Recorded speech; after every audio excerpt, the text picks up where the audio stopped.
do you want to dive into talking about the film? Absolutely. Yeah, I would love to. Okay. I mean, spoiler alerts.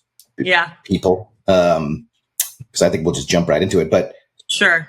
Well, I'm a nerd. I'm just going to throw that out there. Like all the Marvel movies, up until the last, I don't know, 6 years or so, they kind of have been mediocre. But before that, I was like lining up. And right. This one was the first one where it's like, holy fuck, they did it finally. Like this is a really good movie, I felt. Yeah. And important. And so I don't want to like lead you too much. What did you think? Are you a nerd like me? Or, like, I don't know. Yeah. Okay, so I don't know if I'm a nerd, but I would say that I'm very analytical, and I took so much away from the movie. And I will say that I was really shocked with how deep this movie was. Right. Considering I just thought I was walking into a Marvel movie that would obviously be entertaining and have some depth, but nowhere near the amount that we saw.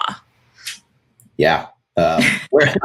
Where do you begin? Like what for you? Maybe. I mean, how about we begin with, the first scene of the movie is pretty much like, you're seeing the main character, Yelena, and she's on the edge of a building, and she's basically talking about how her life has no purpose and she's bored, and she's clearly exhibiting a lot of signs of depression.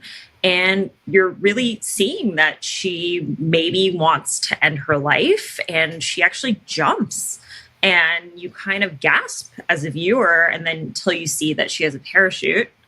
But that's only a small depiction of her mental health crisis and journey throughout the film. So it definitely pulls you in right away, and you're like, this is something different. Yeah, I assumed she would have the parachute. I didn't have the moment. Oh shit! Like, is she leaping to death? Like, because weird. Actually, I think I saw a behind the scenes thing, so I knew it was coming. That might have been different. Okay, I came in blind, so I had no idea. And I mean, when she was talking about like her guilt over her sister's death and all of that, it was just very loaded immediately. For me, like, I could identify with all of them. So much more than, the old days where it's like all phase 1, 2, and 3 of Marvel, or 4, I don't know which fucking phase we're on, 4.